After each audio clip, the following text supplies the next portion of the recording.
Hi, good afternoon, everyone. We'll just wait a few moments for you to all come through so you can all connect to the audio.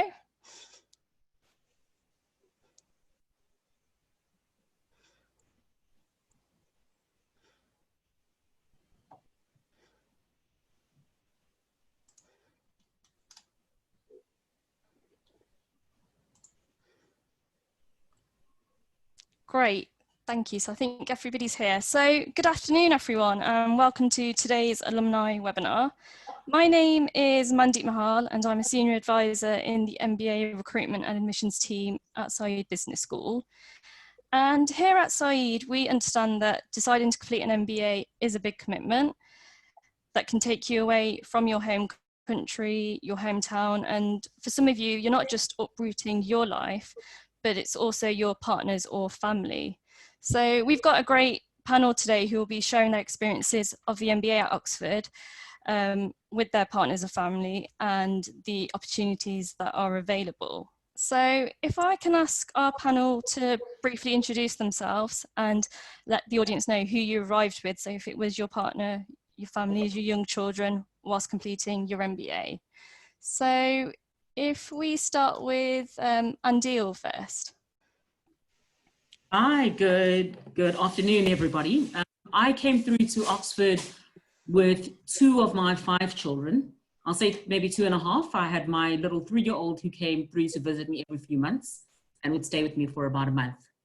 My husband also stayed back in South Africa, and he also came through every couple of months to visit us. Great, thank you. And yes, David, if you'd like to go next. Sure. So I came with my wife to Oxford, and we came from the United States, and we actually traveled a bit before starting the MBA. And yeah, we had a really, really enjoyable time and through the MBA, through the entire process of living in Europe for the year. Great, thank you. And Halla, if you'd like to go next. Hi, everybody. My name is Halla. I came to Oxford in 2015. My husband was working in Canary Wharf, and I was 9 months pregnant when I started. So I started on the Monday and had my baby on a Wednesday.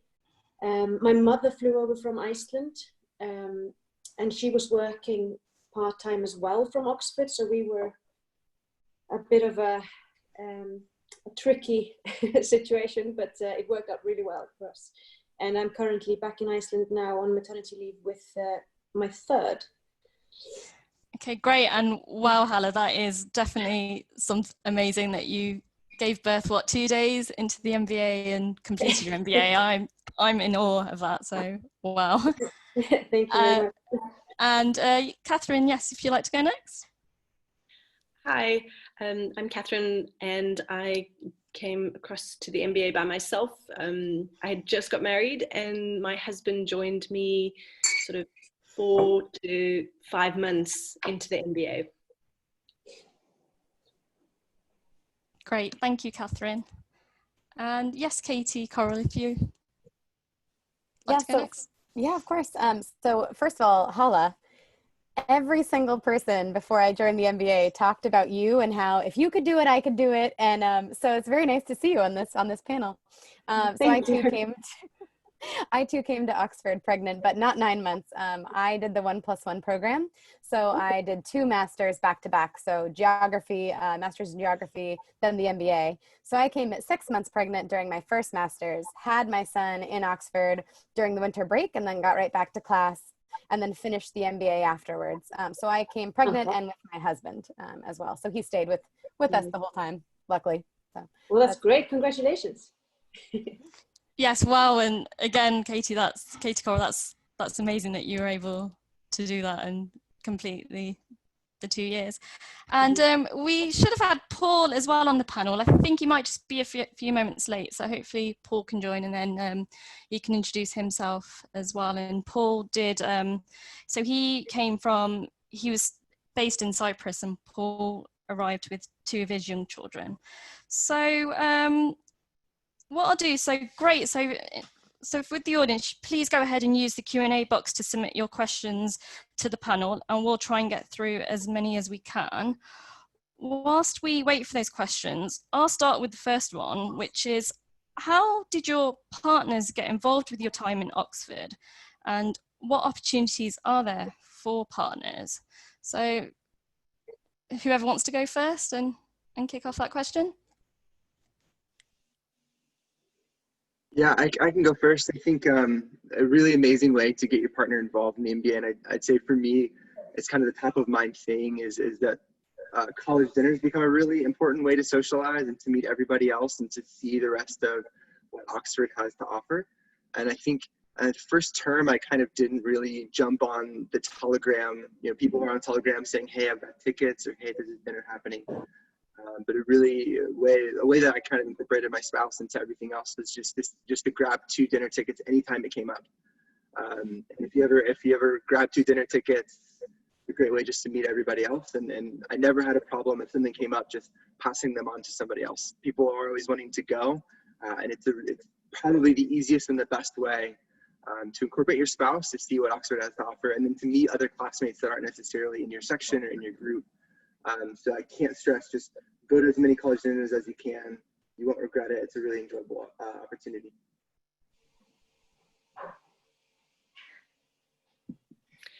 I'll jump in because my husband joined the running group, which was kind of an informal group.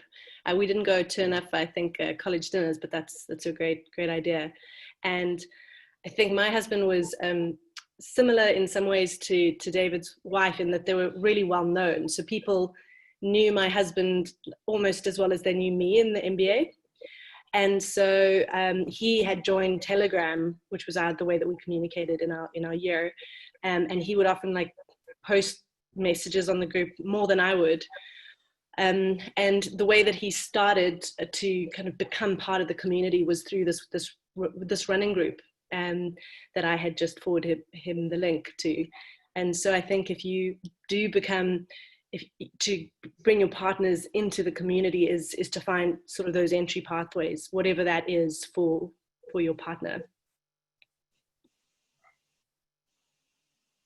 Also, my husband was a bartender at a pub, so that also helped because people would go and harass him when he was trying to serve drinks to MBA students.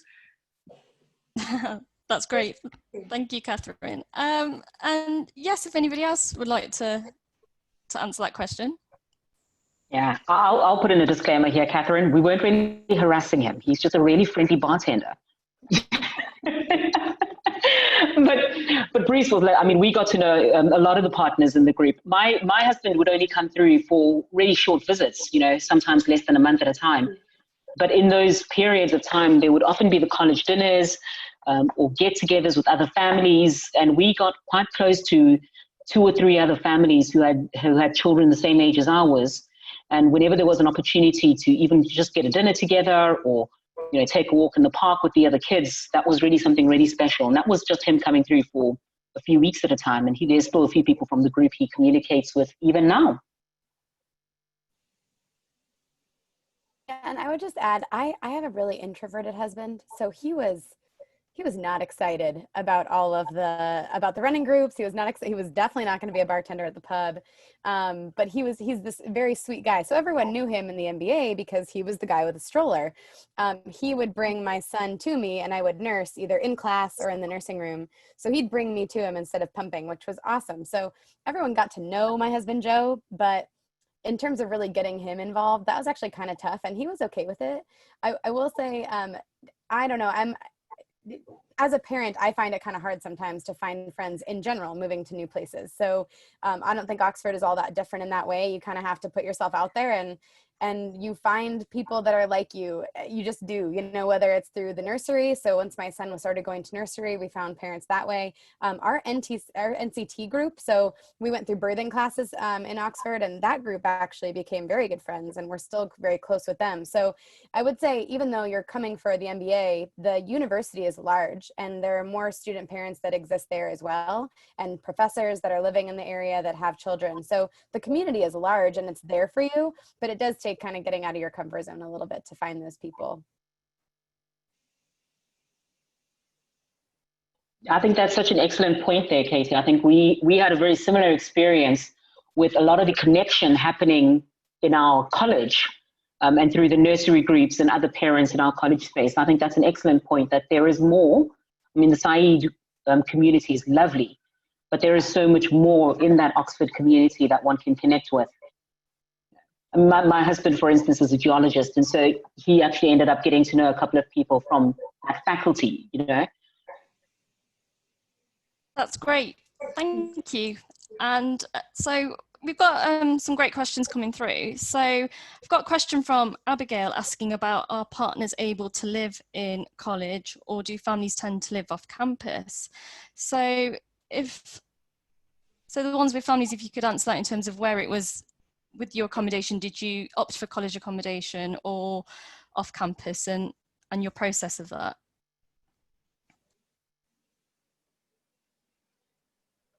Yeah, so maybe I'll go. I came in with my family. It was quite important for us to be able to stay in college accommodation because we wanted a very comprehensive experience for all of us, including the children. That narrowed down the choices quite significantly because we had to take into account as well the kind of schools that would be around the college we stayed in, because there's a lot of zoning in terms of which school you go to in Oxford. And like many other public school systems, you know, the zone you're in determines the type of school you're in. So we spent a lot of time doing some background research. I mean, my children are a lot older, being 11 years old, two of them. So for us, it's that final year of what is primary school in the UK. So it was important for us to find a good school fit for them and a good college within that space. We stayed in Wolfson, which is considered on the other end of Oxford. Some people think it's the other end of the UK. It is quite far from the rest of Oxford. But it ended up being a wonderful space for us as a family because it is family accommodation. It is designed for families. There is a nursery on site. There are 3 excellent schools in the area that we could choose from. And the entire setup really worked for my children.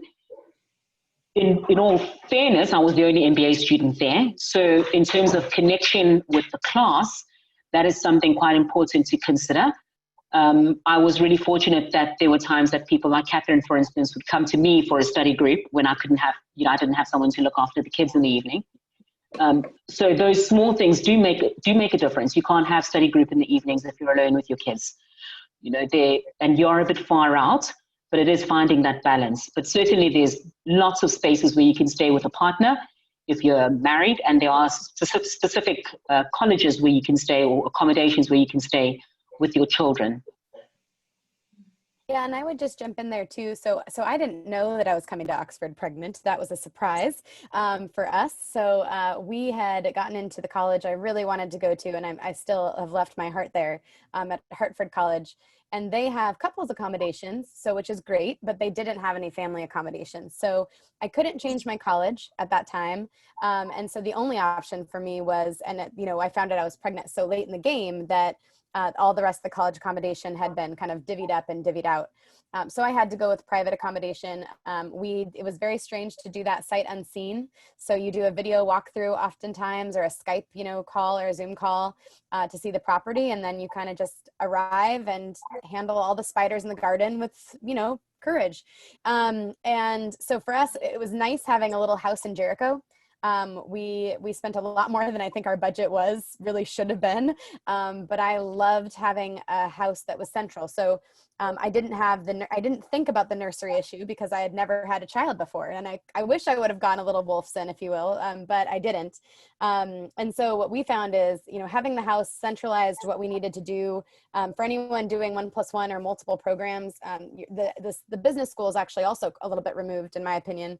So I had to figure out 6 months pregnant how to go to one program on one end of college, of the campus, and then another second year in a different end of the university. So right smack in the middle in Jericho is the best option. But I will also say the one thing about kind of Wolfson, Somerville's another good one. But some of the colleges have nurseries and daycares as well. And if you're a student, you get preferential positioning in the line to get one of those spots. it's not guaranteed. So if your children are younger, that's one of those options that I wish I would have known about. I would have probably chosen a different college to accommodate that. So we went with private accommodation and private nursery. We can answer that a bit more later, but those are kind of your options. So if you know you're coming with your family and you've made the decision they're coming, my recommendation is to sign up for every list for college accommodation, for the university accommodation, because there's both college housing and university housing, but sign up as early as possible and just assume you're going to take it. And then you can always find the private accommodation that meets your needs. That's great. Thank you, Katie Coral. And has anyone else got anything to add on that in terms of if they went privately or had college accommodation? Mine was a little different because I had a newborn and my husband working in Canary Wharf. It was important to be close to the business school and as well the train station. So I opted for private accommodation just right next to the school so I could run between class and breastfeed. But I was at Pembroke and they do have some couple accommodation, so it's suitable for some people, but not necessarily families, or especially not if you have a newborn, I think.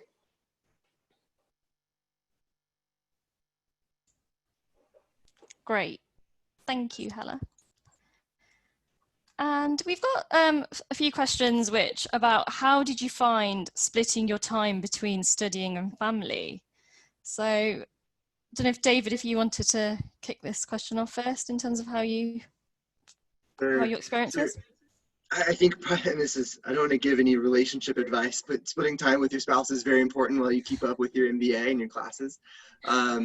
And I think it's one, like level setting expectations, because during finals and during times when you really need to step up and just study, it was just kind of clear, like, I'm probably going to be in the library or doing study groups, and we have a presentation on Thursday. I'm going to be gone a lot of the day. But as far as that's kind of was more specific towards finals and exams and that kind of thing. But for the majority of the term, I would say there is time to split between class and your family, and I think it just requires being intentional. So one thing that my wife and I did was we had our favorite coffee spot in Jericho, and on most Thursday mornings we would just sit at that coffee spot, and we did it for an hour and a half, and then I was on time to head to class. So I think if for the majority of the term, it's definitely manageable. But I definitely think it's good to set expectations towards finals and exams and just be clear. If you're that kind of person, I'm the kind of person where I just want to be in the library and studying. I don't want a lot of distractions. But clear communication around that is very important. So, but it's definitely an achievable thing to split time. So. Great, thank you, David. And Andil, it would be quite interesting to hear your experience as well. So with your children, and I suppose your children being older as well, how did you find that on the MBA? So in the beginning, I must admit, it was incredibly difficult. There is a lot that happens in the first semester, and it's really hard to try and want to get to know people and connect with people. I'm very much an extrovert. I love socializing with people. And that was really difficult for me to try and find that space to be with everyone and get to know my class, and at the same time, take care of the needs of my children. Thankfully, as we got further along in the year, we started to develop some really good networks, even in our college. So we had a couple of neighbors who had children the same age who would, babysit and watch my kids. And there were even times that they would sleep over there so that I could go to a dinner late without, the kids. So that was something that took some getting used to in the beginning. I must say, as we got further along the program, my children got rather well known at the SBS campus. I don't know if that's a good thing, but there were a couple of classes that they came to with me. They would have bank holidays when SBS is not closed. So school would be closed and I would have no one to leave them with during the day, and they would just come along and sit in class in strategy and innovation or whatever it is. My son would read the case histories and the case stories beforehand.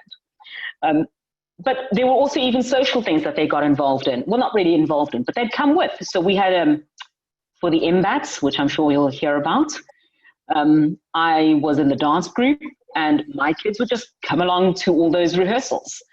And they would sit in the back and read a book. My daughter would dance along, but That was just part and parcel of trying to find a way to be part of what I could be part of, while still having them, involved and engaged. Well, that's amazing. Yeah. Apologies, carry on. I was going to say, on the other hand, I mean, there was a lot that I just had to make the decision to say no to. So I would have loved to try rowing, but that was first thing in the morning at the same time that I was getting them ready for school. So there is a lot that you do end up having to say no to. And I think that happens whether you have children or not. Okay, that's great. And that's great that you starting your children off young and having them in strategy and innovation classes. Yes, Halla, sorry, if you'd like to. Yeah, sort of. I really like hearing that you got them so involved. That's very important, and the importance of prioritizing as well. If I were to change anything, if I wish I could have done something differently, it's having socialized more, if anything. So prioritizing that networking that is so important on an MBA is good. So if you can just set your parent and family guilt aside as much as possible, you will probably benefit from that, I think. Great, thank you. And Katie Coral, how did, in terms of, so you were here for 2 years, so you did your MSc, you were in Oxford 1+1, and then your MBA. So how did you find your experience over the 2 years in getting that balance? Oh, I mean, I don't know if you ever really find the balance. I think that's probably a myth in all of life. I kind of think, I think life is not ever going to be in perfect balance. It's kind of like a roller coaster and a give and take, kind of like David said, right? Like there's times when I'm going to need to just focus on give me chocolate and some Diet Coke because I have no sleep. I'm going right now. And other times where, yeah, let's go to the park and let's have a picnic and let's, invite families over and have dinner. And those are all perfectly normal experiences, I think, in the MBA and probably all of life. So I don't think we ever found a balance. I think I was really lucky because my husband worked for a few months doing kind of temporary jobs at the university for a while, and then took some time off to just be with us and kind of really just manage our family. And I didn't really know that was something I even would be interested in, to be totally honest. We were always a, working family, and, both people worked. So it was nice in that my husband, that he bore a lot of the transportation burden, I guess you could say. And so he accommodated me a lot more than I think I accommodated him, to be totally honest. That said, having a baby, growing a baby, and delivering a baby, all very difficult things, and I had kind of done my part. So I think he saw it that way as well. I think in terms of finding some of those balances, we had people over at our house a lot. We kind of opened our house to everyone for both years. So as a master's student, I was definitely the oldest person in the class at 29. And, that was very strange because everyone else was so much younger, but they kind of had us as like the big sister, big brother, kind of, if you will. They were over at our house all the time. So we basically said, hey, this is really hard doing this whole parent thing and school thing. If you all want to come over and use our kitchen and hang out with us, you can. So we had a lot of friends that actually came over and would do dinner parties at our home because they were all in college accommodation and not necessarily married. They'd come over and host parties with us at our home. So I think that honestly helped us balance things out. But the one thing I will say, and maybe not everyone's in this ballpark either, but I really liked those first few months. That first year of being a parent was really confusing and challenging, and like everything about your life changes. It's nuts, but it's wonderful. And I think I went from going to class and loving what I was studying and finding it all really interesting in both years to going home to people I really liked. And I wanted to get to know better because I was getting to know my husband as a dad and my son as a human. And I got to balance both of those things because they both brought me energy. So everyone kept telling me, like, I don't know how you're doing this. Like, you must want to just fall down and go to sleep for 6 years. And they're not wrong, but there was way more energy to that than I think I was anticipating there being. So I will say that for the people who are nervous or scared about managing this, like, you're absolutely not alone. A lot of people have done this, and they've done it in all sorts of crazy ways, and there's no wrong way to do it. And so if you kind of just show up as yourself, it tends to work out. That's great. Thank you. And then we have some questions. How do students balance between not being able to have their partner accompany them to Oxford, but yet still have them included? And I suppose for Katherine and Deal, you might be able to speak on this because your partners sort of joined you for a few months. So Katherine, if you could share your experience. Yeah, sure. And just to say that Andile's kids are the coolest kids, and actually like them being in class and like being in the dance, we were on the same dance team and like dancing in the background. I mean, they really actually made it was so great to have them part of it. Yeah, it was just really, really awesome. I think I was really anxious about moving to Oxford by myself, particularly as we had recently got married, and we were really in that phase of really enjoying each other's company. I mean, we still are, luckily, but it felt like it didn't feel like a really good time to be leaving my husband. But I have to say, once you get to Oxford, it's so busy. There is so much going on. And I was in a better position than he was because I'd gone to this new exciting place and I was meeting so many people and doing all of these really fascinating things. And he was still living our life, but by himself. And so I think that was really hard for him.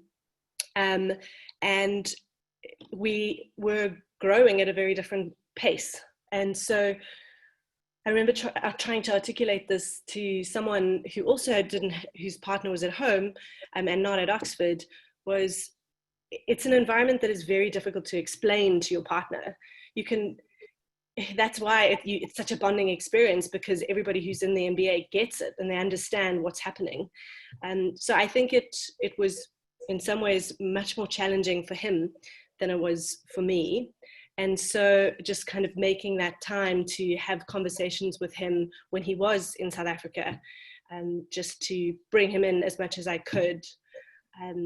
And then when he arrived, I think there was a transition that was slightly uncomfortable, getting to know who I knew.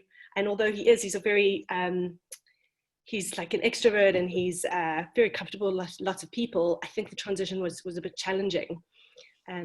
But going back to the getting involved in things in Oxford, that's a way to sort of make that transition easier.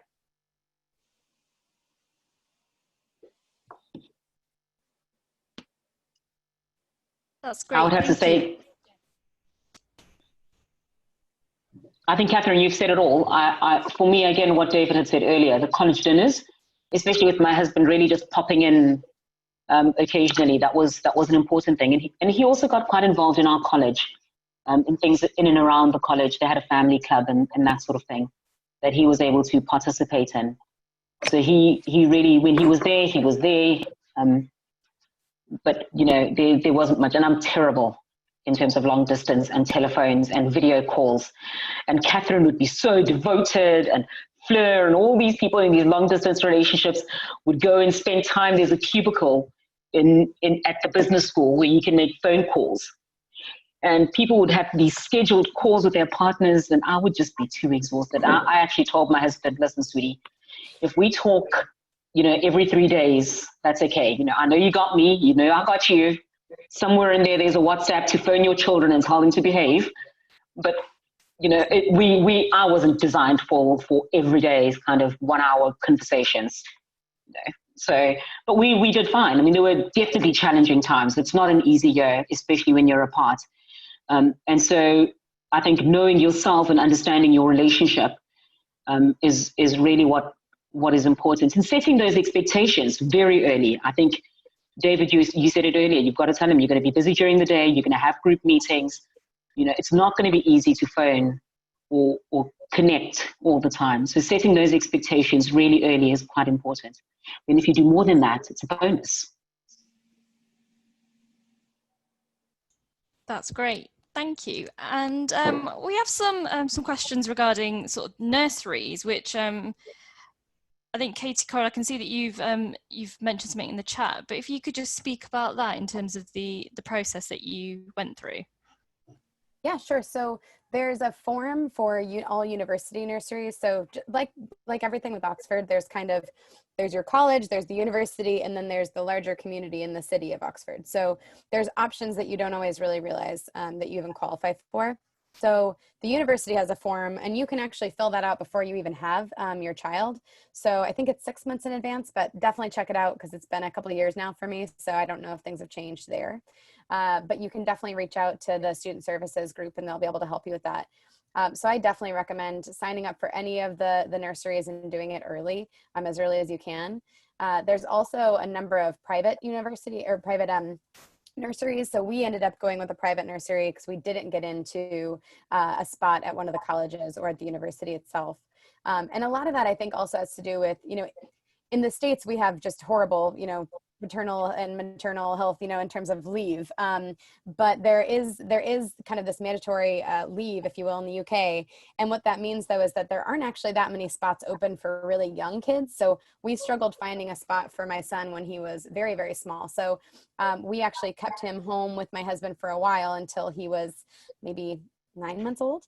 And then we kind of were like, okay, let's go ahead and find him a spot in a nursery. So we went with the private nursery, which we loved. And it's the gold standard. I still am measuring all of his schooling against now, but it's called the Oxford Nursery and they have a number of different locations. So you can go and you can tour any of them. They're all quite lovely.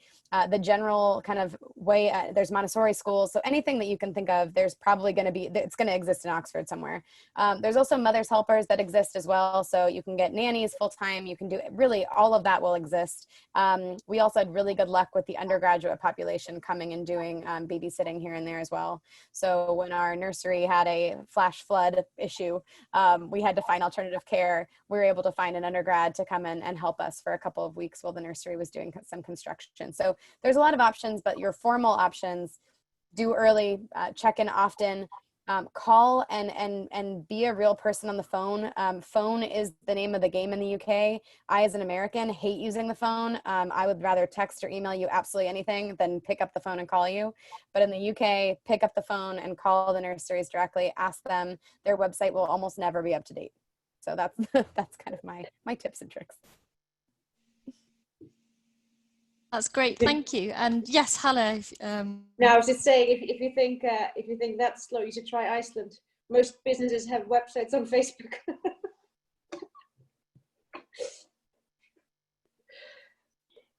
Just to add to this conversation about the nurseries, there is also childcare concessions and grants where you get a couple of hours free per week, depending on the age of your child. So that's something that's quite important to sign up for early. I wasn't aware of it actually until much later in the game. But you can actually get, I can't remember it, but it depends on the age of your child, and you're entitled to a certain number of hours of preschool or nursery time per week. Yeah, I think from 3 years old, you're entitled to 15 hours per week, and in certain cases from 2 years old. Yeah, and that's a really good point. The other thing I would say as well is, I know there was a question about the cost, and I think the cost, honestly, it ranged quite a lot depending on how long you would have your child in care for. Sometimes you'd have to do, it's usually kind of part-time, full-time. Sometimes you would have to do a full-time spot to get the spot in the nursery. Sometimes you'd have to do a part-time spot, which meant you needed part-time care somewhere else. So I think it depends on the nursery that you're in, the range. I think ours was about £13,000 for the year. That's far less than I pay in the States for sure. So I thought that was expensive at the time, and now I wish that's what I had.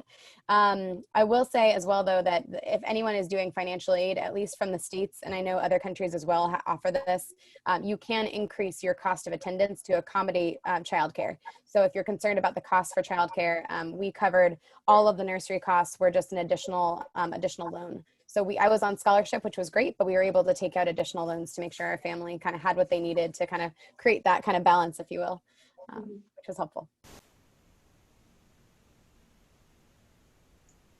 That's great, thank you.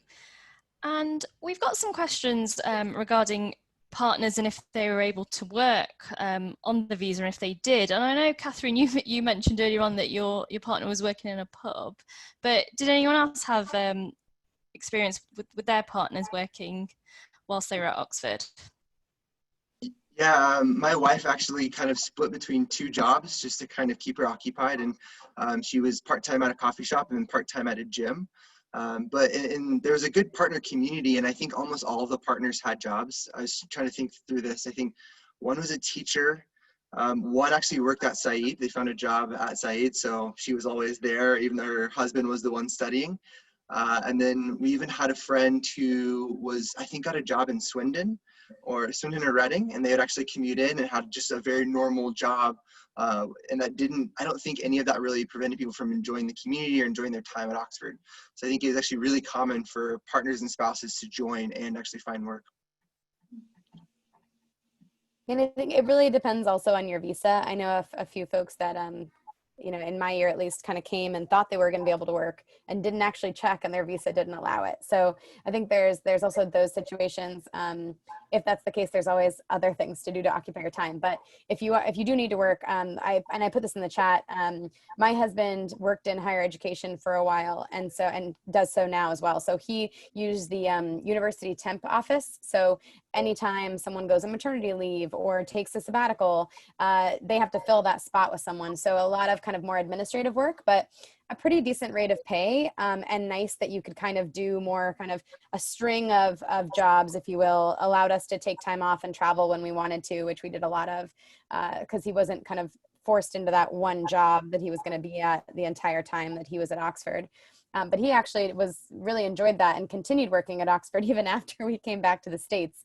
So I think there's a lot of options there. There's always jobs posted that way. So if you do any kind of admin work, that works. I would also say some of the folks that had kids also took in other kids.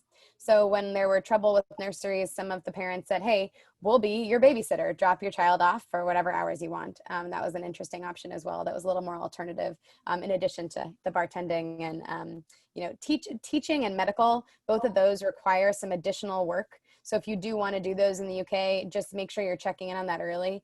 There's ample opportunities for both of those professions, but I know for partners that were in our year, that took a while for them to get set up. So starting everything early, as you'll notice, that's kind of the theme, right? If you're coming with your family, start early, and don't take no for an answer. But definitely look into those options too.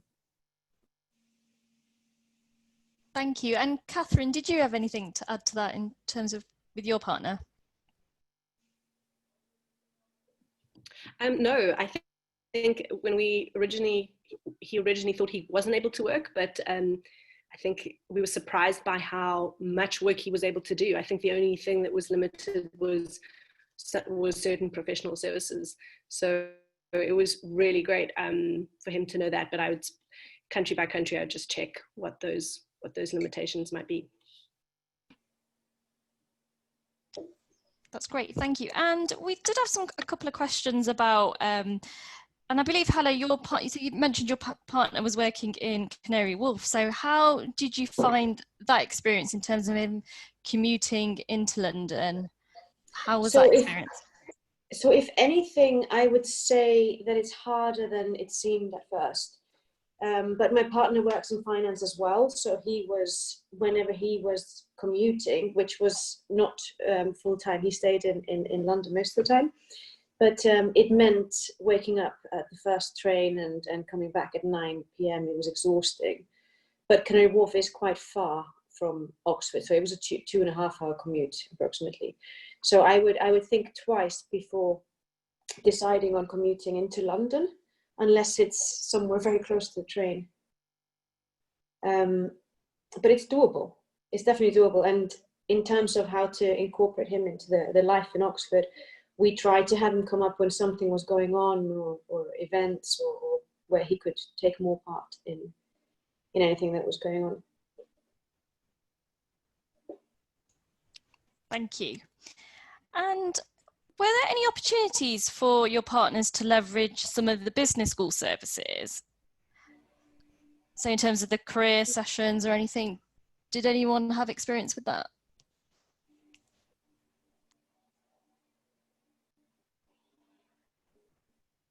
I'll give this a shot. It may not be the answer you want, but I was actually quite disappointed because we would have loved to be able to use to leverage that a lot more. There were a few, speaker events that my husband was able to attend, but I really think that there's a lot of room for improvement in that space, and I think creating an environment like that at the business school would be phenomenal. Yeah, I agree. I think it's getting better year over year. So I'm sure whoever comes in next, it'll be fantastic. But I know our year was the first year we attempted to get tap cards to get people into being able to come to the cafe. And even that was very difficult. So it was very limited what they could actually do.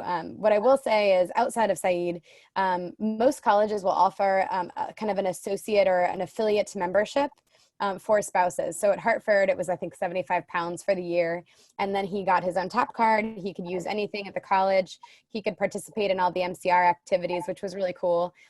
So he would come to the happy hours and the nights with my son as well, libraries, things like that. Some things he wasn't able to access in general, just Oxford's very limited in what they allow. But the Oxford Union was another one where, because he was my spouse, he could access that. So again, Said is so fantastic and it's a wonderful community, but it's part of the whole university. And that's one thing that's special about Oxford is you get the whole community with that entrance ticket. So I will say where Said falls short, there are other options too. I know there were some career services things that my husband had done with the larger university.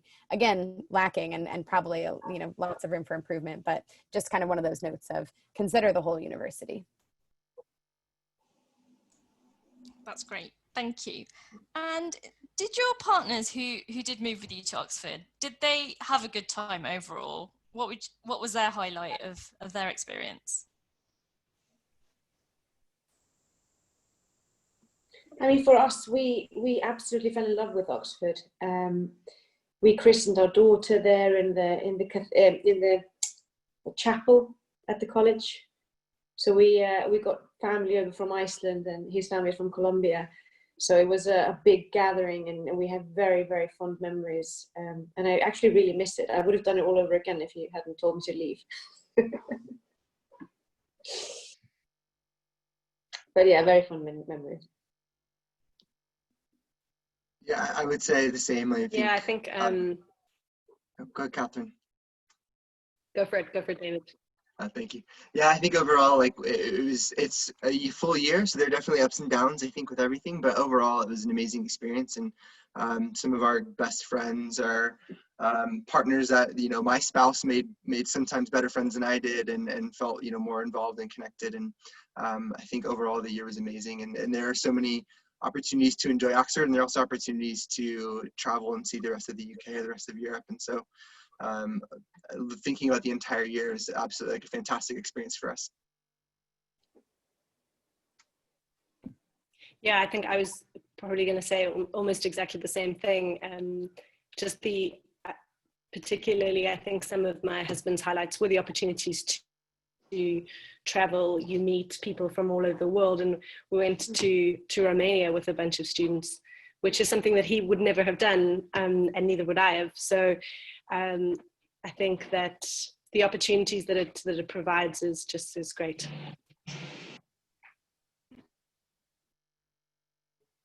Yeah, my husband loved his time in the UK, the moments he was there. My children, in fact, love it so much that we were only there for a year. But when they talk about Oxford, people around them think that they were there their whole lives. It was just such a phenomenal year for them. And that's with them having to come to class with me. So it's really, I think a lot of it is, it's a very quaint town, a really small town, and there is a certain comfort and sense of safety, that just comes with that. It's a really unique space, and so that experience in itself is just really, really special. And of course, the cosmopolitan nature of it, there are people from everywhere. The first day dropping off our children at school, while we were waiting for the gates to open, I think we counted something like 10 different languages being spoken, as parents were just waiting to say goodbye to their kids outside the school gates. Yeah, I agree. I think, obviously magical time for us having our first child. that's a pretty big memorable experience in any place. But to the same point, right, the birthing classes we took were absolutely, honestly, kind of hilarious because we were all trying to understand how the UK worked. We had all been given specific advice from our doctors in our home countries, and the UK was telling us this is how we do it here, and everyone was confused. And because there was one British couple out of 10 couples in our birthing class, so we had people, you know, for the first year of my son's life, celebrating in all these milestones that we don't even celebrate in America in a wonderful way together as a community. It was really cool. And it's just not something you get to replicate. I think I echo the travel piece. I think a lot of people in my family were kind of like, wait, you're traveling? Didn't you just have a baby? But my first research travel trip was, my son was 2 months old. He turned 2 months old in Amsterdam for my research that I had to do. He celebrated his month birthday, if you will, in a different country every month. And it was really easy to take him places. You know, we kind of strapped him on, gave him big hugs. He had exactly what he needed. I was his food source. It was honestly much easier than I thought it was going to be in lots of ways. And the people around us had also left their home to come somewhere new to study. And so the other parents were very like-minded in that they were willing to bring their whole self into the classroom and willing to bring their kids. And I think that was really special. So I think the one thing that I really find amazing even now is we have a meetup here in Washington, D.C. where I live, with Oxford alums, and every single month we all just sit around and talk about how homesick we are for this place that we lived for just a brief time, but that changed us forever. And anyone you know in the alumni community, you could have the same conversation with about that pub or about the walk that you took in Jericho, or David, I really want to know where you guys had coffee in Jericho. Like, I'm really, really curious. But you'll have that conversation with any alumni, and it's this wonderful kind of unifying situation. And what's really cool is that your partners and your families get to have that too. So my husband has the same reaction, even though he didn't study there, he lived there. And I think there's a magic to the place that it's like a home. You just have no idea that will always be in your heart forever. So it's cool, Angela, as well, that you said your kids have the same reaction, because my son's very proud to have been born in Oxford. He tells everyone for some reason. So that's kind of what I would leave everyone with, is just, you're going to fall in love with it there. It's going to be really hard, and it's going to be really amazing, and you have no idea what's going to happen. And I couldn't be more excited for everybody that's on the line that you get to go through it. And I wish I could do it again. That's great, thank you. And yes, David, I'd like to know, where did you get your coffee from Jericho? Gail's on Little Clarendon. Got to go early and get a table outside. That's the move for sure. Yes, and they had just opened that place when we moved, so it was new and kind of this fancy coffee shop. So yeah. See, that's what I mean. Everyone will know Gail's now. Okay, that's great. So that's a top tip for everyone, Gail's. Okay, and Halla, if you could share your experience of that question as well, please. I've forgotten the question now. Sorry. No, it was about how did your partner, did they enjoy their time in Oxford? Yes. So I kind of started with this one, but we christened our daughter there in the chapel in the college, and we involved both our families very much. So it felt like this was a very big place of beginning for us and our first child as well. So we have extremely fond memories of. We've been there many, many times since as well. We travel up there sometimes, so it's really, really, it's precious. And my children speak about it as well. My oldest is 3. My oldest is 4, and then there's a 3-year-old, and then the new one. And the older 2 speak about it, and they remember going up there since we left as well, and it's very special. Even, if I may add, we even bumped into our neighbours that lived opposite us in Oxford, here in Iceland. So we've even been there reconnecting here with Oxford people. So we're everywhere. We're taking over the world, Oxford people. So yeah, it's interesting. You know, you always connect with people that have similar experiences. And this is a big one, so it sits with you. That's great, and yes, what a small world. Yeah. So I think in terms of time, I think we've got time for one more question, which, what advice would you give to candidates who are arriving with partners and young families, their children? Is there something that you wish you knew prior to arriving at Oxford for your MBA? And it would be great to hear all of you answer this question. So whoever wants to kick off first. I think, like I said, if I wish, so if there was anything I wish I'd done differently, it would be to even to socialize even more, to, you know, go to those parties, go to those events, just do even more in terms of networking, and it's so important. But as a family person, you always have that guilt. You're supposed to spend that time with your child. You're supposed to spend that time with your husband. Bring them with, you know, like we've been saying, and strap the kid on, do those Christmas carols. You know, it's just it's important, because the more you're involved, the more you integrate into the community, the more you get out of it. So if there's anything I wish I'd known before, it were to just put that guilt aside, bring them with, and just see those opportunities as just as important as the classes.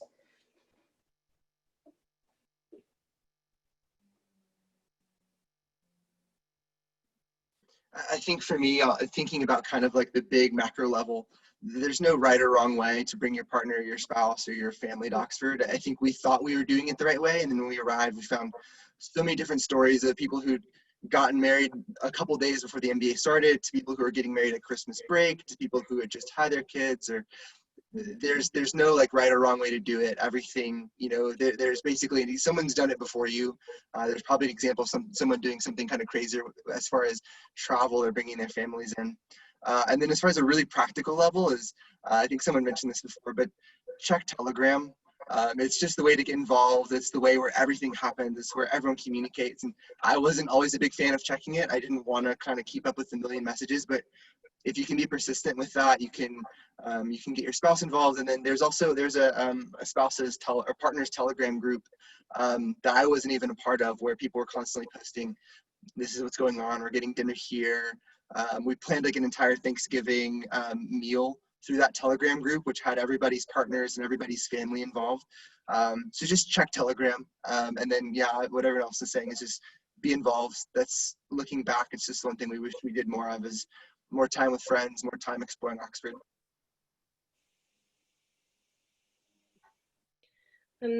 I think what was a piece of advice that someone gave me early on was, and it's not just about partners, I think it's generally the Oxford environment, is to focus on what you do have and what you are doing, as opposed to what you don't have and what you're not doing. And I mean, it's easier said than done, but there are so many things happening, and whatever you're choosing to do right then, you really have to lean into it. And that goes with not choosing to not be spending time with your partner, and that can be hard and challenging. But I constantly reminded myself of what I was doing and what and not what I didn't have with me. And it really actually helped, this sort of constant reminder of the opportunities that were right in front of me and what I was doing. And that is something that I'm really glad, I can't remember who gave me that piece of advice. Might have even been Andile, but it really stood me in good stead.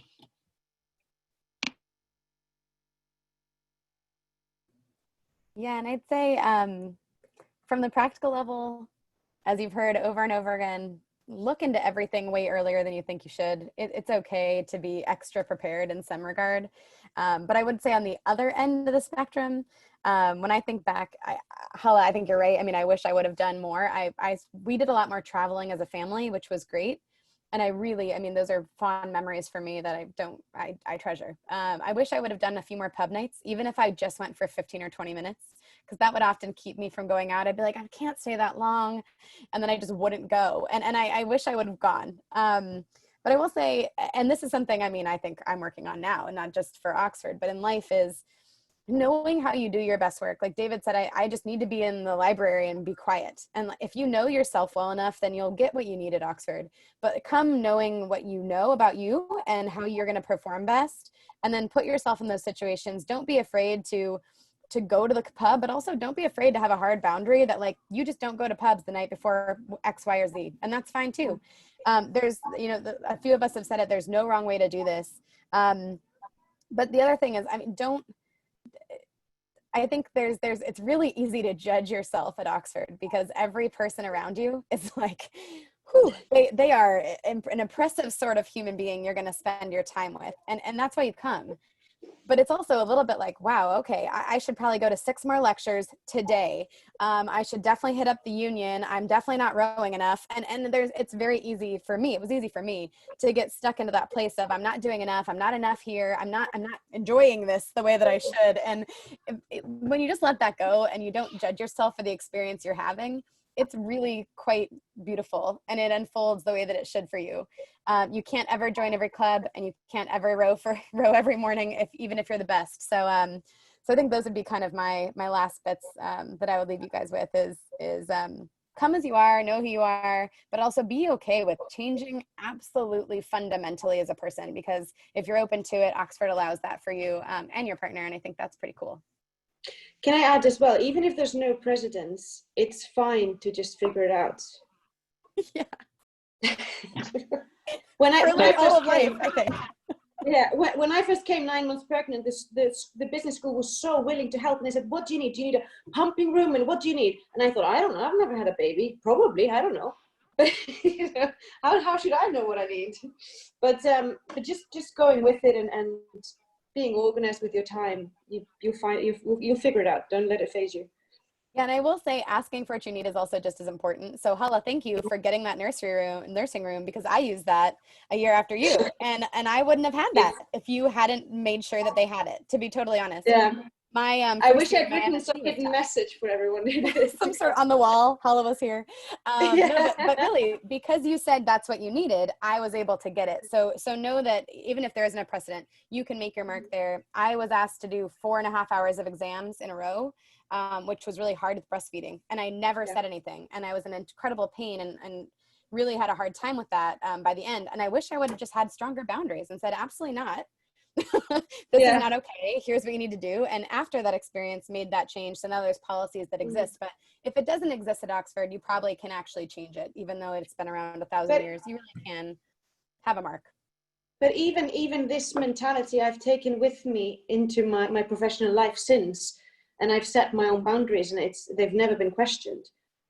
And as well, what was I going to say?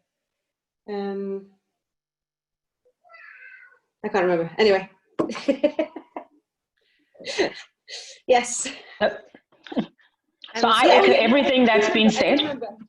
So I was saying to bring guys, I'm sorry, I didn't mean to interrupt. I have a call to I have a call now, so I'm actually going to have to. Oh, okay. But I don't want to interrupt too much, but thank you so much. It's been lovely to meet you all who I haven't, and yeah. Thanks, Mandeep. Thanks, everybody. Thank you so much, Katherine, for taking your time out. It's really great to hear your experiences, and thank you. Bye, everyone. And yes, sorry, Andy, if you'd like to just share your advice that you would have, Yeah. So I come from a country that has a really poor currency in terms of the exchange rate.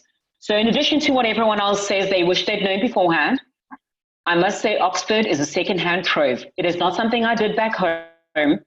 And it was really difficult for me to believe it when people who had come before me said you can get everything second-hand and pre-owned and a lot of stuff for free. I mean, we got our dishwasher for free on Free Cycle. And that saved me being alone with the kids. It was one less fight to have every night. So it is because I think there's such a high turnover of people in Oxford. There is so much that people give away at the end of their stay that people want to share on. Everything from car seats to bicycles to trailers to put your children into, dishwashers, microwaves. Start looking early, I think, and book stuff. You can keep stuff in the lodge at your college. Usually the week before you arrive, they'll let you start having stuff arrive to wait for you, and check with them first, but that they usually do. But that really, really was a great find. I was very worried about having a car seat, for instance, for my youngest when he came to visit, only to find that the college actually had 2 or 3 that had been left by families that had stayed before, and they would just, you take it when you need it. So I think when it comes to your budgeting and all the stuff that goes with having a baby, because there is a lot of stuff that goes with having a baby, that just keep that in mind, you know. That's great. Thank you for that advice. And just before we wrap up, is there anything else that anyone would like to add that they think some prospective students would like to hear? I'd like to add one thing. Just another thing I wish I had bore in mind whilst there is that it's not about everybody sort of working around you. If you have children or you have families, you have to bear in mind that people need to learn how to work with people who have families as well. So it's a valuable experience for people who don't have families to get into the habit of just figuring it out as well, because it's relevant for the workplace. I really agree with that. It was amazing how many people had never worked with a mother. I was really surprised by that. Even in my small group, as I never would have thought that I need to change the way our meetings run because you have to breastfeed. Like, that was just not something they knew they needed to consider. So I echo that completely. But it makes them better at their job as well. It makes you both better, not just about you saying sorry. Okay, that's great. So thank you so much to our panel for giving up your time and sharing your experiences. I'm sure everyone has found that informative and interesting. I certainly have. And it gives everyone an insight of what to expect during the MBA at Oxford if you are arriving with your partners or families, young children.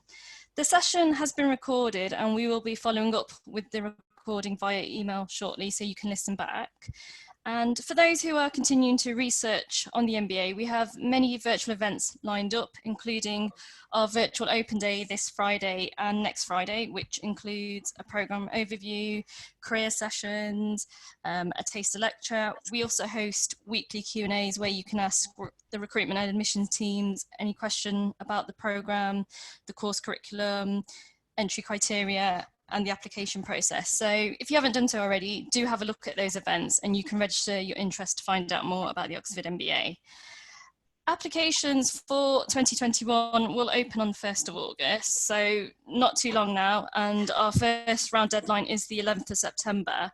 But if there are any specific questions that you have about the MBA or your suitability, please do get in touch with us. Our email address is oxfordmba@sbs.ac.uk. So thank you all for attending and best of luck as you continue your research for the MBA. And I can see that we did have some admitted students who've joined us. So I look forward to welcoming you on the MBA in September. But for everyone, thank you and goodbye for now. Thank you, best of luck.